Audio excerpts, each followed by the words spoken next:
I tried the Jewish reset for 24 hours. I did not expect silence to feel violent. I thought the hard part would be the rules. No phone, no work, no buying, no creating, no checking in, no staying half plugged into the world while pretending to rest. I thought the challenge would be external. I was wrong. The real battle started inside me the moment I tried to stop. My hand reached for my phone before my mind even caught up. My thoughts began scanning for what I might be missing. My body was sitting still, but inside, something was still running. That was the first shock. Not peace. Resistance. And in that moment, I realized I was not doing a cute experiment about having a calmer weekend. I was confronting a form of slavery so normal that most people no longer notice it. Because the truth is, modern people do not really know how to stop. They know how to slow down while staying mentally online. They know how to sit on the couch while scrolling. They know how to call something rest while their nervous system is still tied to messages, news, updates, reactions, and low-level pressure. But real stopping, sacred stopping, the kind that cuts the cord, that feels extreme. And maybe that is the point. Maybe the reason stopping feels extreme is because the world we call normal is already sick. We live in a civilization that treats non-stop motion as a virtue. If you are always reachable, always productive, always responding, always aware, then you are seen as serious, responsible, relevant, alive. But underneath that image is exhaustion. Not ordinary tiredness. Deeper than that. People are mentally scattered, emotionally crowded, spiritually thin. Their attention is broken into pieces. Their minds are full, but their inner life is weak. Even their free time is loud. Even their meals are interrupted. Even their quiet moments are restless. The modern world does not need physical chains if it can train your mind to stay attached to the stream every waking hour, and it has done exactly that. That is why I started asking a dangerous question. What if the problem is not simply that modern people need better habits? What if they have drifted away from a rhythm God built into creation itself? What if the answer to burnout is not new? What if it is ancient? What if one of the deepest forms of mercy has been sitting in plain sight the whole time, while the modern world kept teaching us to ignore it? So I tried something the Jewish people have preserved for thousands of years, Shabbat. For 24 hours I stepped out of the machine. No phone, no work, no buying, no creating, no constant reacting, no proving that I mattered by remaining in motion. I wanted to know whether this was just an old religious ritual, or whether it was something modern people desperately need and no longer understand. Because the modern world is excellent at managing symptoms while protecting the disease. It tells you to reduce stress but keeps you permanently reachable. It tells you to care for your mental health, but fills every quiet moment with stimulation. It tells you to slow down, but never teaches you how to stop without guilt. It gives you hacks, systems, routines, and soothing language, but it almost never challenges the deeper lie that your life belongs to endless output. Scripture does. In the beginning, the God of Israel did not create a world that runs without rhythm. He created. He finished. Then he stopped. By the seventh day, God had finished the work he had been doing. So on the seventh day, he rested from all his work. That verse is not a decorative detail. It is a blueprint. It means reality itself was not designed for non-stop acceleration. Time was built with a boundary. Creation was built with a pause. The modern world says the answer to life is more speed, more reach, more access, more awareness, more output. But the opening pages of Scripture say something radically different. They tell you that even creation has a holy interruption built into it, and if God himself stopped, then maybe man's obsession with never stopping is not strength. Maybe it is fear wearing the mask of discipline. Maybe it is bondage wearing the mask of ambition. Maybe it is pride wearing the mask of usefulness. Before I even got into the deeper meaning of Shabbat, the experiment exposed how deeply the modern world had already discipled me. I did not just miss my phone. I missed the stream. I missed the low-level stimulation. I missed the illusion that staying updated meant staying in control. That was humbling, because many of us talk as if the problem is only outside us. The culture is noisy. The world is fast. The system is demanding. All true. But once the external noise is cut off, another truth appears. The world outside has built a second world inside. The pace enters you. The agitation enters you. The inability to be still enters you. And when the noise finally drops, you do not always feel peace first. Sometimes you feel discomfort. Sometimes you feel emptiness. Sometimes you feel exposed. Why? Because the noise was doing more for you than you realized. It was helping you avoid the deeper questions. Who am I when I am not producing? Why do I feel guilty when I stop? Why does stillness feel uncomfortable? Why does being unreachable feel dangerous? Why do I need constant input just to feel normal? That is where Shabbat stops being an idea and becomes a mirror. It reveals the shape of your captivity. It reveals how much of your identity has been tied to motion. If I am not useful, do I still matter? If I am not answering, am I failing? If I stop building, checking, reacting, and producing, what is left of me? Those are not shallow questions. They cut straight to the soul. And that is why so many people misunderstand the Sabbath. They hear commandment and think restriction. They hear Shabbat and think religion making life smaller. But the biblical logic is the exact opposite.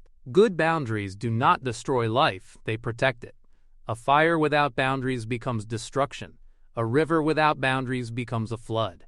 A human life without boundaries becomes exhaustion. So when God places a limit around time, He is not shrinking life, He is preserving it. Remember the Sabbath day by keeping it holy. Holy means set apart, different. Not ordinary time with a religious feeling added on top. Time claimed by God. Time cut out of the cycle of production and consumption. Time that stands there every week and says something the modern world hates to hear. You are not a machine. This is where the Hebrew word matters. Shabbat is not merely the label of a day. It carries the idea of ceasing, stopping, bringing ordinary labor to an end. That matters because it means Sabbath is not first about doing religious things. It is first about refusing to keep living as if everything depends on your effort. It is not about adding more spiritual activity to an already crowded life. It is about ending something, interrupting something, breaking something. And what it breaks is the lie that your worth comes from output. That is why Shabbat feels confrontational. It does not flatter the modern ego. It does not admire your busyness. It does not reward your anxiety. It simply says stop.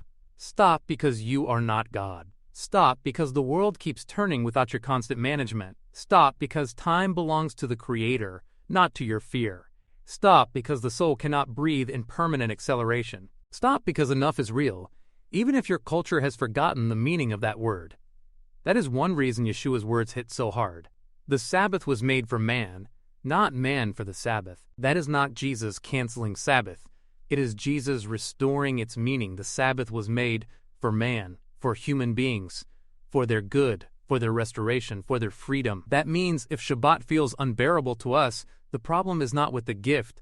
The problem is with what we have become. We have been trained by a world that profits from our inability to stop, a world that feeds on fractured attention, a world that turns distraction into a business model, a world that keeps people so mentally crowded they no longer notice how spiritually empty they have become.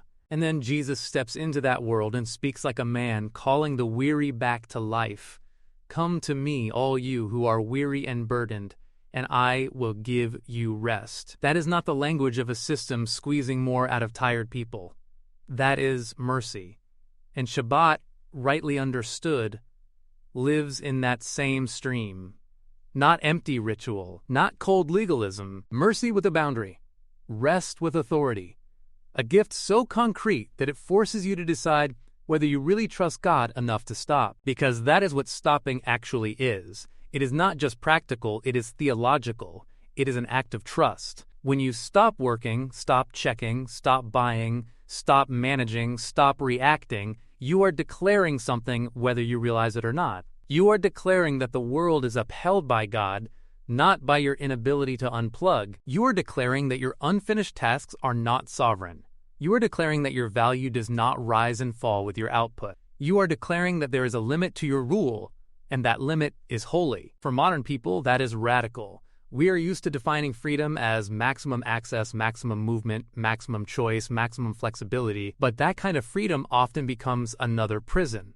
The person who cannot put down the phone is not free. The person who cannot stop working is not free. The person who cannot rest without guilt is not free. The person who cannot disappear from the digital stream for one day is not free. At first, I thought I was giving things up. Then I realized I was watching chains become visible. And once that first resistance passed, something gentler began to emerge. Not instantly, not magically, but slowly. Time began to feel different. The day no longer felt like raw material to exploit. It felt like something to inhabit. A meal felt like a meal instead of a pit stop between tasks. Conversation became less rushed. Thought became slower, deeper, less fragmented. The silence that first felt uncomfortable began to feel clean, not empty, clean, like static leaving the room, like pressure lifting off the soul, like the mind remembering it had once been made for more than surviving the week. That may be one of the deepest lies of the modern world. That rest is only useful because it helps you return to productivity. But Shabbat reveals something greater. Rest is not merely fuel for more work. Rest is part of what it means to be human before God. It has dignity of its own, holiness of its own. It is not just useful, it is right. That is why Isaiah can say, "If you call the Sabbath a delight and the Lord's holy day honorable, then you will find your joy in the Lord." Notice the language. Delight. Not mere relief. Delight. The Sabbath is not described as a gray burden. It is described as something honorable and joyful. That matters because many people imagine the commands of God as if He is always trying to drain life of color. But often His commands are the very thing protecting life from becoming unlivable. The modern world is not collapsing because it has too many holy boundaries. It is collapsing because it has too few, endless access, endless noise, endless choice, endless stimulation, endless reaction, endless pressure, endless digital reach. And under all that supposed freedom, the soul grows thin. Attention weakens. Presence disappears. People become absent from their own lives. That is why this ancient gift feels so urgent now. The crisis of modern life is not only that people work too much, it is that they no longer know how to stop in a way that restores the soul. They take a day off and remain inwardly enslaved. They leave work, but work never leaves them. They try to relax, but they carry the machine in their pocket, and the machine carries them in its logic. Shabbat confronts that directly. It says there is a day when production ends, a day when buying ends, a day when the stream does not own you, a day when man remembers he is more than output. That is why I no longer hear Sabbath as a side issue. I hear it as resistance, holy resistance, resistance against Pharaoh in digital form, resistance against a world that demands bricks without end. Resistance against the lie that your worth rises and falls with your usefulness. The Jewish people did not preserve Shabbat for thousands of years because it was quaint.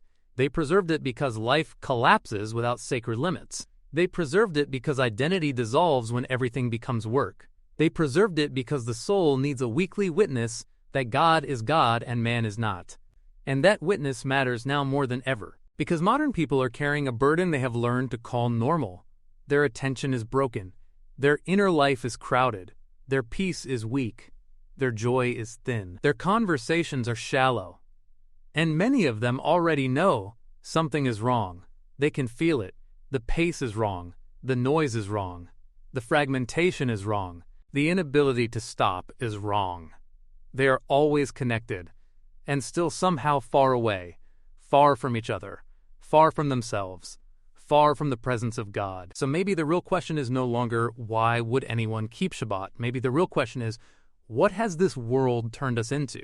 That one day of sacred rest feels radical. Maybe that is why this matters, even beyond people who already feel close to Jewish practice.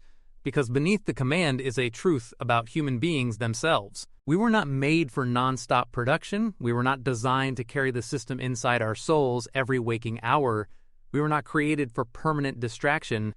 Shabbat exposes that lie and offers a boundary that heals. That does not mean a person instantly understands every detail. It does not mean costume or performance is the point. The point is that God built a rhythm into creation, and the modern world has spent years teaching people to live against it. Jeremiah says, "Stand at the crossroads and look.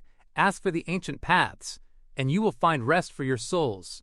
That verse sounds almost offensive in a culture that assumes newer means wiser, faster means smarter, more means better. But what if one of the deepest forms of wisdom is not innovation, but return. What if the exhausted soul does not need a newer trick but an older truth? What if what many people call burnout is partly the pain of living against the grain of creation? I started this wanting to test an ancient Jewish practice. What I found was bigger than that. I found that Shabbat is not about becoming less alive. It is about becoming human again. I found that stopping is not the enemy of life. It is what allows life to be seen clearly. I found that the silence I feared was not empty. It was revealing. It showed me how loud I had become inside. It showed me how dependent I had become on motion. It showed me how easily usefulness can become an idol. And then it showed me something better. Peace does not begin when you optimize the chaos. Peace begins when trust makes you stop. That may be the sharpest truth in all of this. Shabbat is not mainly about escaping work, it is about exposing worship. It reveals what you believe sustains you. It reveals what you trust. It reveals whether your life is actually rooted in God or merely decorated with spiritual language while still being governed by the machine. Because if you cannot stop, something is already ruling you. And if one day of sacred rest feels like a threat, then the threat is not coming from God. It is coming from whatever has taught you to fear stillness. That is why I no longer see Shabbat as a small Jewish detail on the edge of Scripture. I see it as one of the clearest weekly confrontations with the gods of this age. Productivity, speed, control, constant relevance, endless access. Shabbat stands against all of them and says, no, you do not own me every day. You do not define my value. You do not get the final word over my time, my attention, my home, or my soul. So what happened when I tried the Jewish reset for 24 hours? I did not become a perfect person. I did not walk out of it floating above the ground. But I did see the world more clearly. I saw how addicted modern life is to interruption. I saw how quickly the mind resists silence. I saw how deeply the body expects stimulation. I saw how much of what we call normal is not healthy at all. And then I saw something else. I saw that Shabbat is not a relic. It is not a burden. It is not a heavy piece of religious nostalgia. It is a mercy many modern people are too distracted to recognize, a weekly declaration that life is not built on endless production, a holy refusal to let the machine name your value, a reminder that time belongs to God, a boundary that protects life from becoming unlivable from the inside. The Bible calls it Shabbat. Some will call it a command. Some will call it a Jewish practice. Some may call it a weekly rebellion against burnout. But whatever name you give it, one thing is becoming impossible to ignore. Human beings were never meant to live without sacred rest. And the God who made them knew that long before the modern world forgot it. If you've made it this far, thank you for watching and being part of this journey with me. Now I invite you to check out this recommended video right here. And if you're hungry for more eye-opening content, hit the subscribe button and let's keep learning together.